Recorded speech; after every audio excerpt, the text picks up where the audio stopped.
어제였습니다. 주일을 준비하기 위해서 컴퓨터 앞에 앉아 있었습니다. 그리고 컴퓨터 한켠에는 버릇처럼 이 유튜브의 뉴스 채널을 켜놨습니다.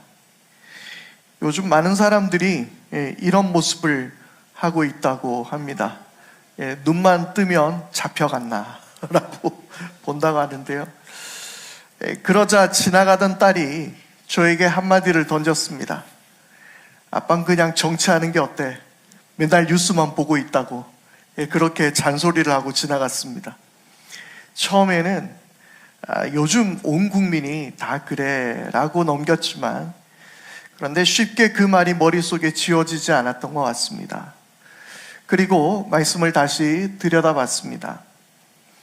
그러자 머리를 한 대 심하게 얻어맞은 것 같았습니다.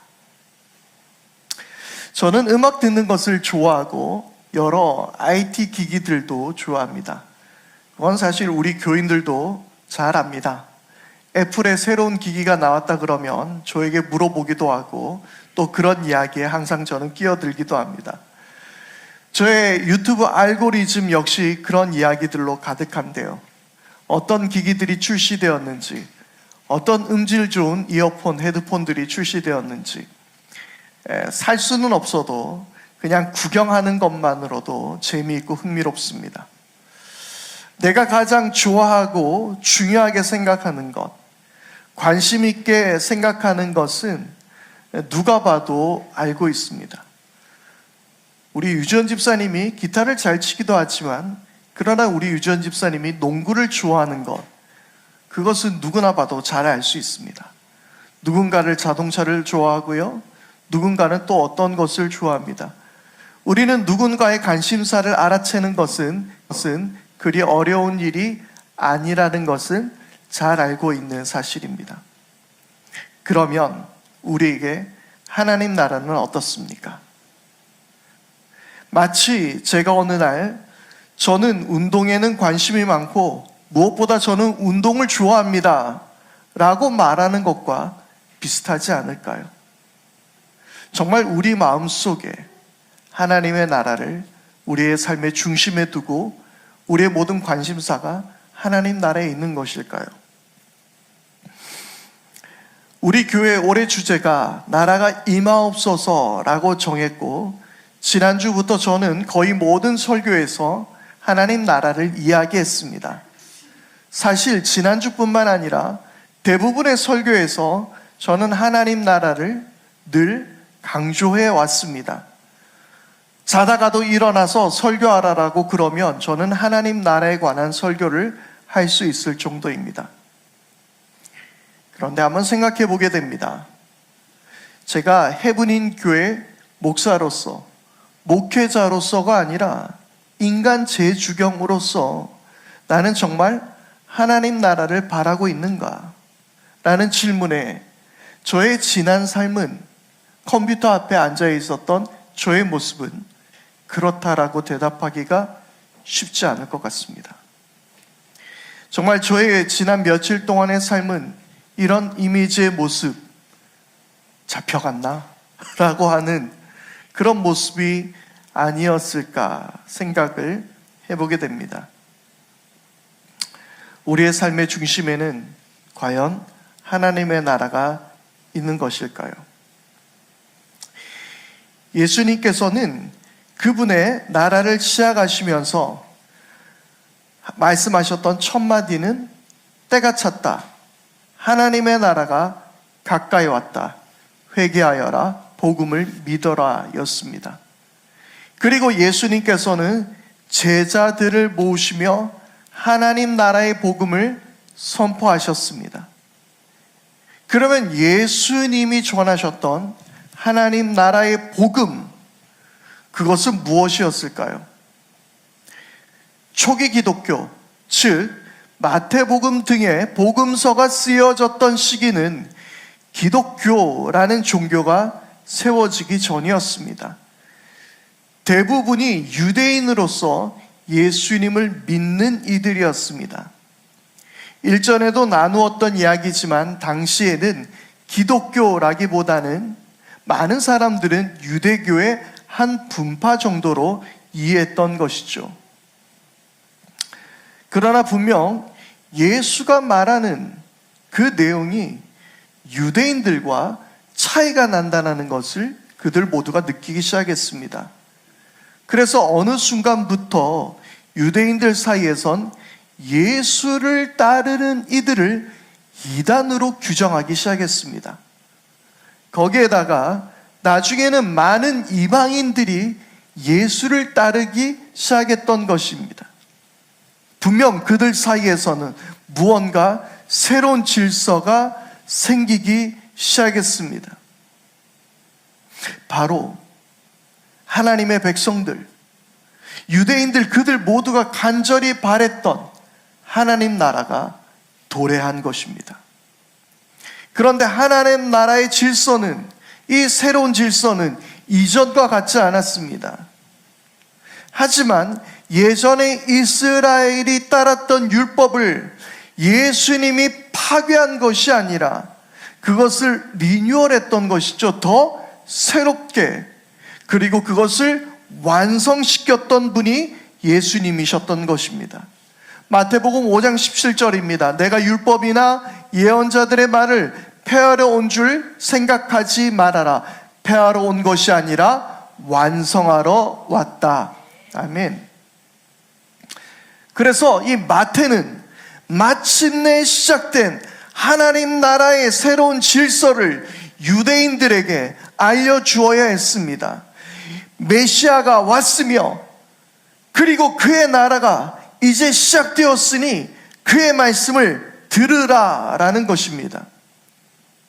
드디어 그 왕이 입을 열어 그분의 나라에 대해 말하고 있습니다.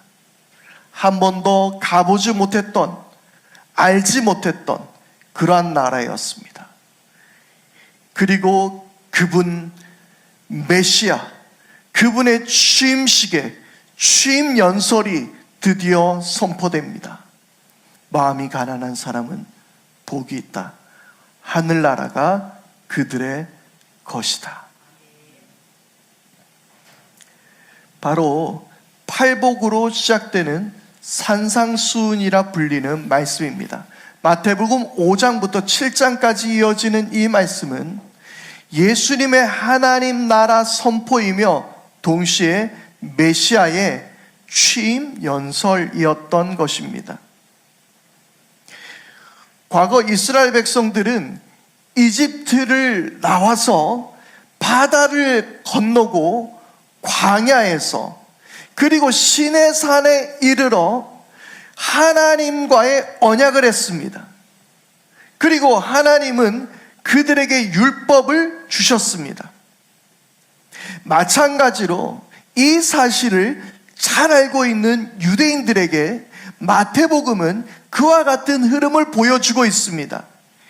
예수님은 어려서 아기 때 이집트를 지나왔습니다. 그리고 강에서 세례를 받으셨습니다. 그리고 광야에서 악마에게 시험을 받으셨습니다. 그리고 그 후 예수님은 산에 올라서 하나님 나라를 선포하시며 이스라엘과 시내산에서 맺으셨던 것처럼 예수님은 한 산에 올라 하나님 나라의 새로운 질서를 선포하셨던 것이죠. 마치 모세와 같이 그 모습을 아마도 이스라엘 백성들은 이 말씀을 통해서 볼 수 있지 않았을까요?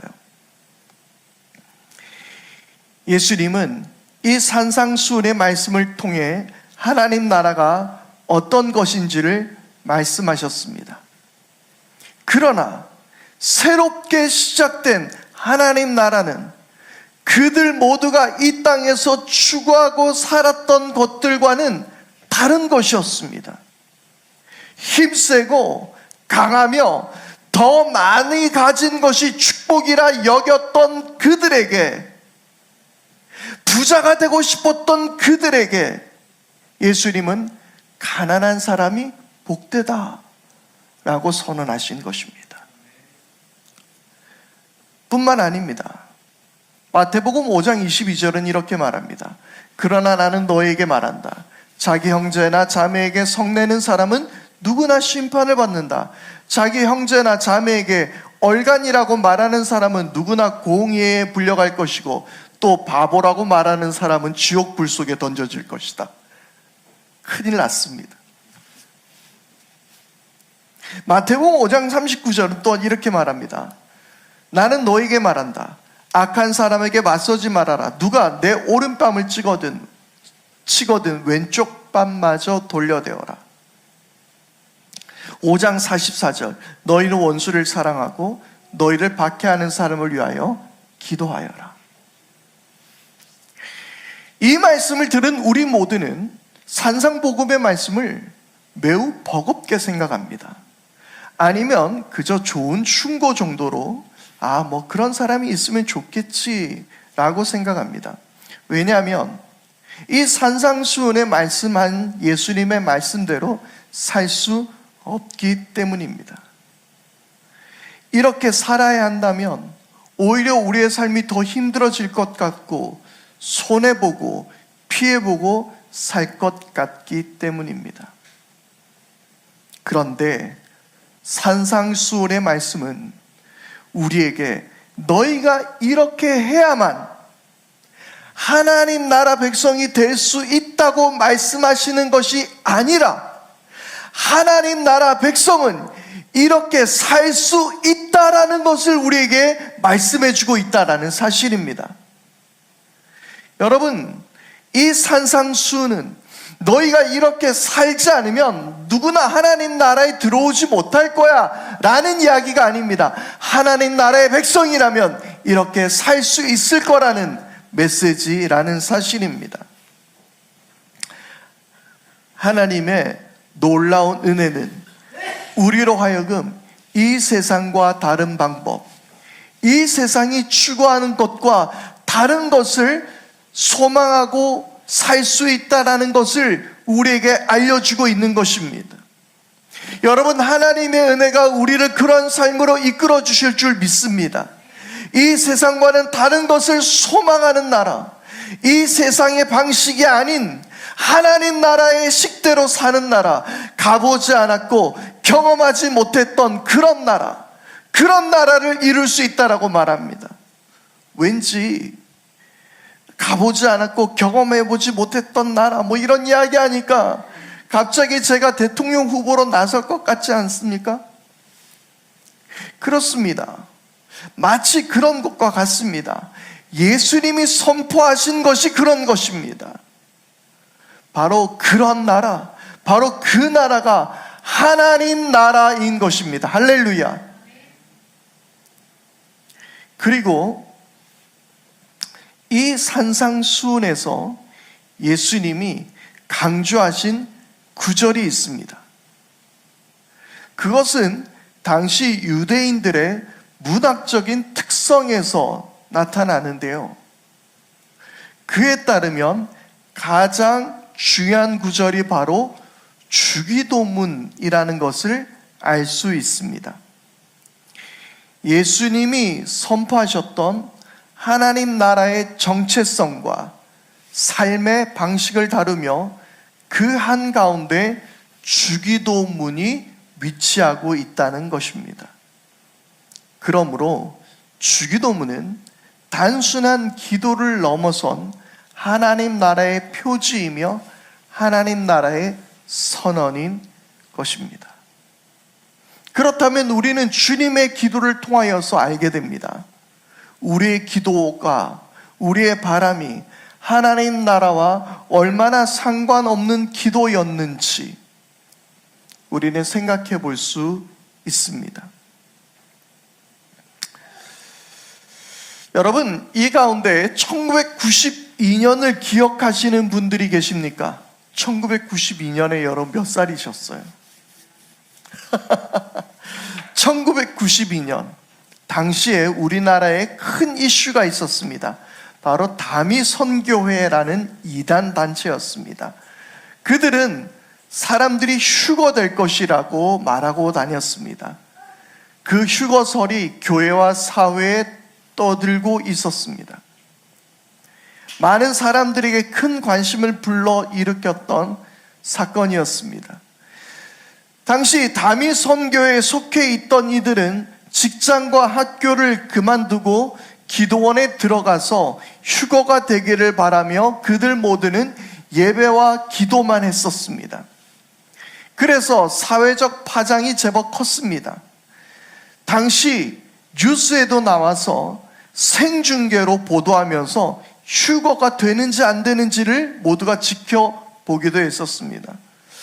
당연히 아무 일도 일어나지 않은 해프닝으로 끝났었죠.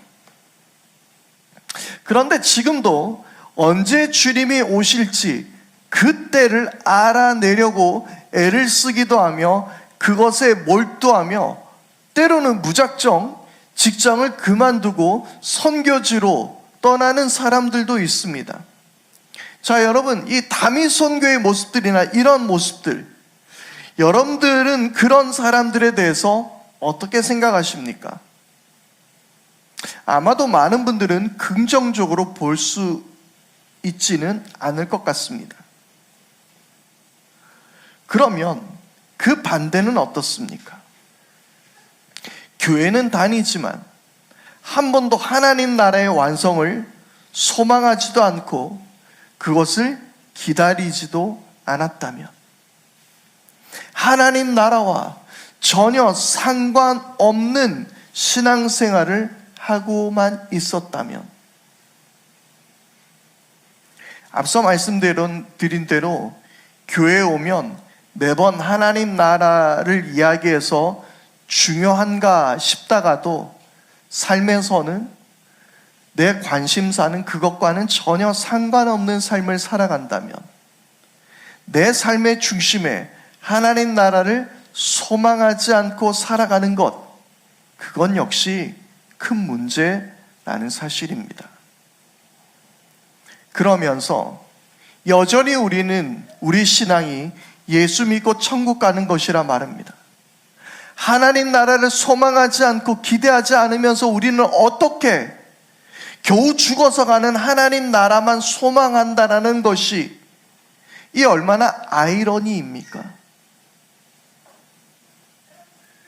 조엘 그린이라는 신학자는 먼저 하나님 나라와 하나님의 의를 구하라는 말씀은 하나님 나라를 최우선 순위에 두는 것이 아니라고 말합니다.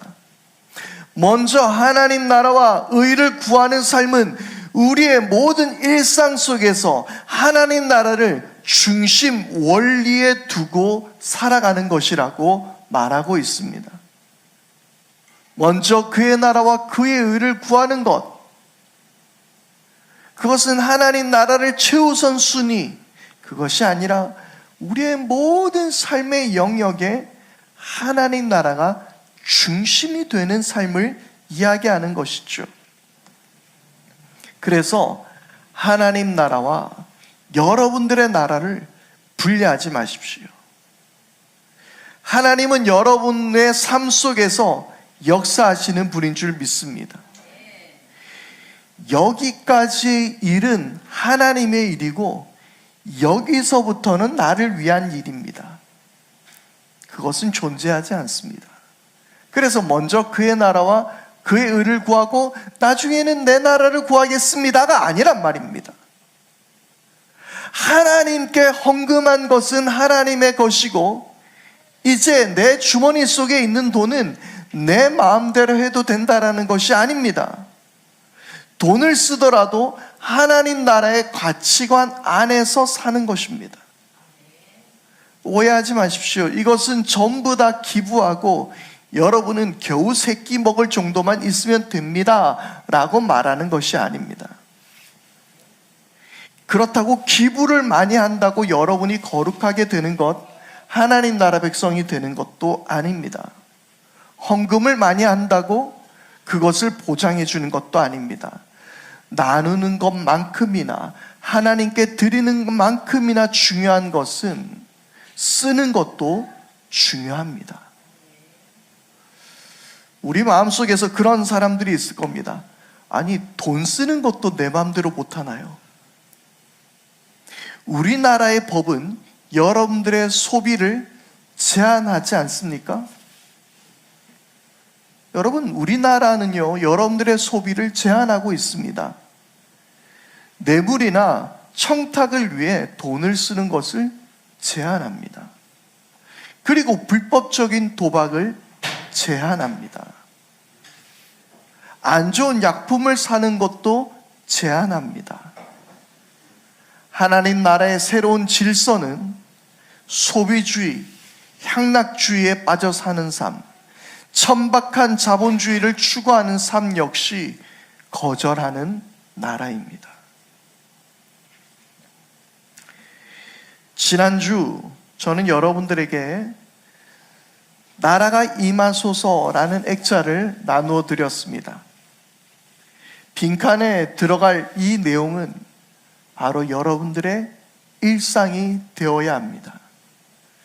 가정에서, 이웃들과의 관계 안에서, 직장에서, 동료들 간에, 그리고 여러분들의 차 안에서, 버스 안에서, 학생들은 학교에서, 여러 친구들 사이에서 바로 그곳에 하나님 나라가 임하는 것입니다. 그뿐만 아닙니다. 하나님의 나라는 내 입술에도 임해야 하는 것입니다. 내 생각에도 임해야 하는 것입니다. 내 모든 의지에도, 내 지갑에도, 내 통장에도 하나님의 나라가 임해야 하는 것인 줄 믿습니다. 그리고 바로 주님의 기도는 그런 일상에 하나님 나라를 초청하는 기도이며 선포입니다. 주기도는 내가 어떤 존재인지를 알게 합니다. 또한 하나님이 어떤 분이신지를 알게 합니다. 하나님과 우리의 관계를 알게 합니다. 하나님 나라의 왕을 위해 기도하며, 하나님 나라의 도래를 위하여 기도하며, 그리고 하나님 나라의 동력을 위해 기도하며, 우리의 삶을 위해 기도하며, 이 땅의 평화를 위해 기도하며, 영적 승리를 위하여 기도하며, 그리고 하나님 나라의 운동을 위해 기도하는 것이 바로 주님께서 우리에게 가르쳐 주신 기도입니다. 우리 교회는 2019년 주기도에 관한 강해를 했었습니다. 이미 주기도문에 대해서 우리는 말씀을 나누었었습니다. 그런데 2025년 나라가 임하옵소서라는 표를 가지고 시작한 올해, 저는 다시 주기도문을 여러분들과 공부하려 합니다. 그래서 우리는 주기도를 통해서 우리의 기도가, 우리의 바람이 어떻게 바뀌어야 하는지도 생각해보고, 또 그렇게 우리가 실제로 기도해보는 시간을 가졌으면 좋겠습니다.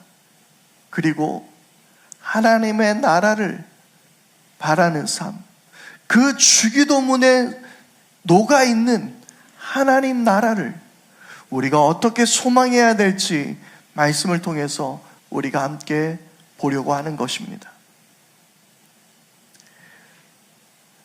말씀을 마치겠습니다. 우리 생에 가장 중요한 것이 무엇이 되어야 하겠습니까? 예수님으로 시작된 하나님 나라에서 우리는 무엇을 추구하고 어떤 질서에 따라 우리는 살아야 될까요? 여러분, 우리의 삶의 중심에 하나님 나라가 있기를 바랍니다. 우리의 모든 사고의 중심에, 우리의 모든 사고 파는 것들에, 우리의 모든 앉고 일어섬에, 우리의 모든 대화 속에, 우리의 모든 판단 속에 하나님 나라가 있게 되기를 바랍니다. 대단한 전도자가 되는 것도 훌륭한 일이고 아름다운 일입니다. 신학자가 되고 목회자가 되고 선교사가 되는 것 역시 좋은 일이 될 수도 있습니다. 그러나 19세기 미국의 위대한 전도자였던 드와이트 무디의 말을 빌려보겠습니다. 거룩한 생애란 등대처럼 요란한 함성은 없지만 내내 빛이 나오는 곳이다. 거룩한 생애란 등대처럼 요란한 함성은 없지만 내내 빛이 나오는 곳이다. 여러분 모두의 삶 속에서 하나님의 빛이 끊이지 않고 비쳐나오는 삶이야말로 하나님 나라 백성의 정체성이며 삶의 방식이 될 줄 믿습니다. 믿음의 눈을 들어 여러분들의 삶을 들여다보십시오. 오늘 여러분들의 각자의 삶 속에서 임한 하나님 나라를 만나게 되실 줄 믿습니다. 그 하나님 나라를 바라보십시오. 온전히 우리의 삶 가운데 이미 역사하고 계셨던 내 작고 작은 삶이지만 그러나 내 삶이 하나님의 역사가 되고 하나님의 나라가 되게 되는 줄 믿습니다. 우리의 모든 삶에 하나님 나라가 임할 수 있게 되기를 바랍니다. 이 시간 말씀에 결단하면서 우리 함께 찬양합니다. 주님의 나라 우리 삶 가운데 임하는 것을 바라보며 내 눈을 들어 주님께로 눈을 돌리십시오. 나의 삶은 주님의 나라가 될 것입니다. 함께 찬양하겠습니다.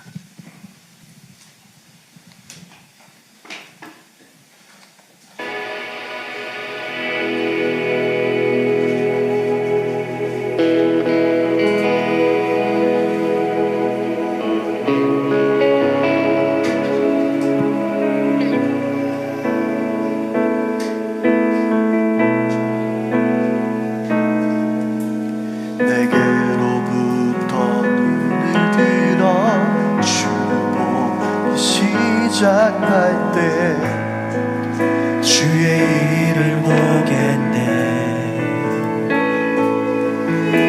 내 작은 마음 돌이키사 하늘의 꿈꾸게 하네. 주님을 볼 때 다시 한번 내게로부터 눈을 들어 시작할 때 주의 일을 보겠네.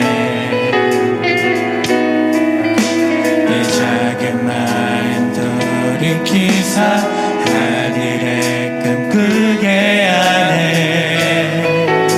주님을 볼 때 모든 시선을 주님께 드리고 살아계신 하나님을 느낄 때 내 삶은 주의 역사가 되고 하나님이 일하기 시작하네. 성령이 나를 변화시켜 모든 두려움 사라질 때 주의 일을 보겠네. 황폐했다간 가운데서 주님 마음 알게 되리. 주님을 볼 때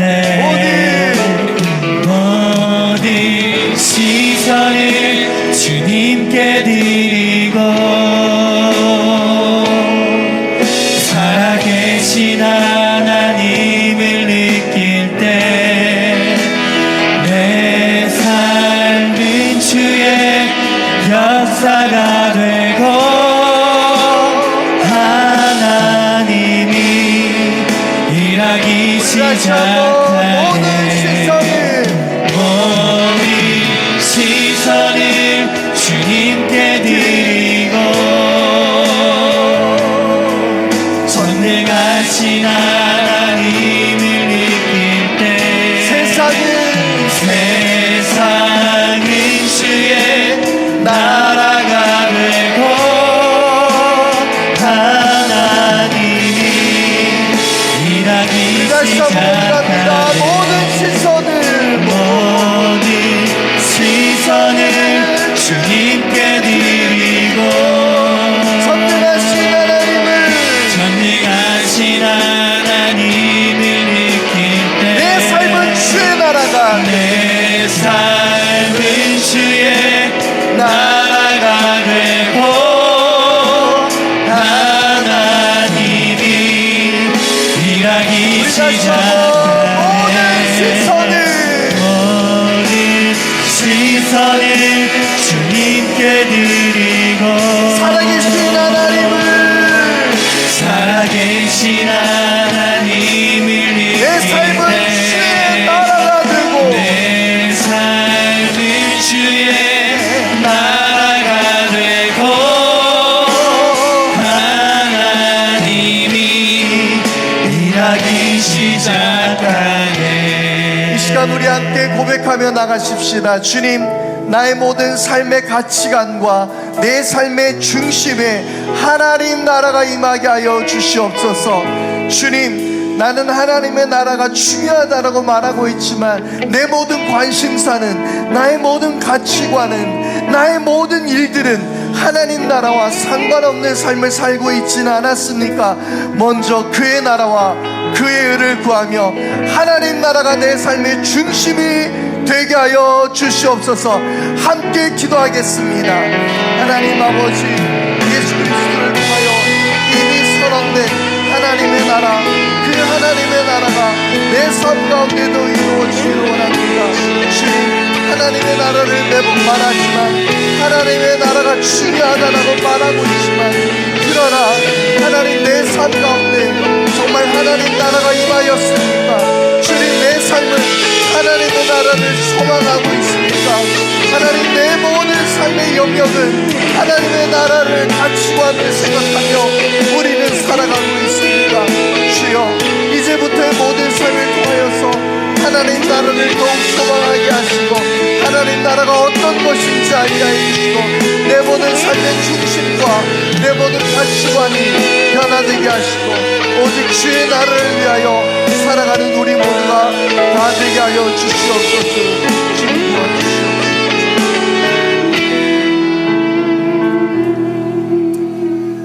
하나님 아버지, 우리의 모든 삶을 주님 앞에 올려드리며 주님, 우리의 삶의 중심에 오직 하나님의 나라가 임하기를 바랍니다.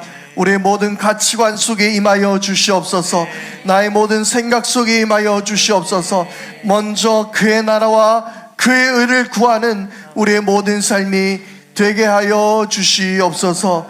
우리가 오늘 말씀 앞에 결단하며 사도들의 신앙의 고백을 따라 우리도 사도신경으로 우리의 신앙을 주님 앞에 결단하며 기도하오니, 나는 전능하신 아버지 하나님, 천지의 창조주를 믿습니다. 나는 그의 유일하신 아들 우리 주 예수 그리스도를 믿습니다.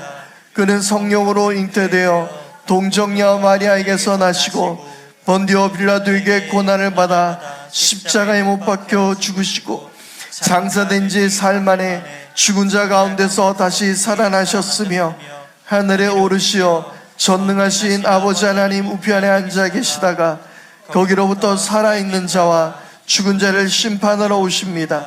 나는 성령을 믿으며 거룩한 공교회와 성도의 교제와 죄를 용서받는 것과 몸의 부활과 영생을 믿습니다.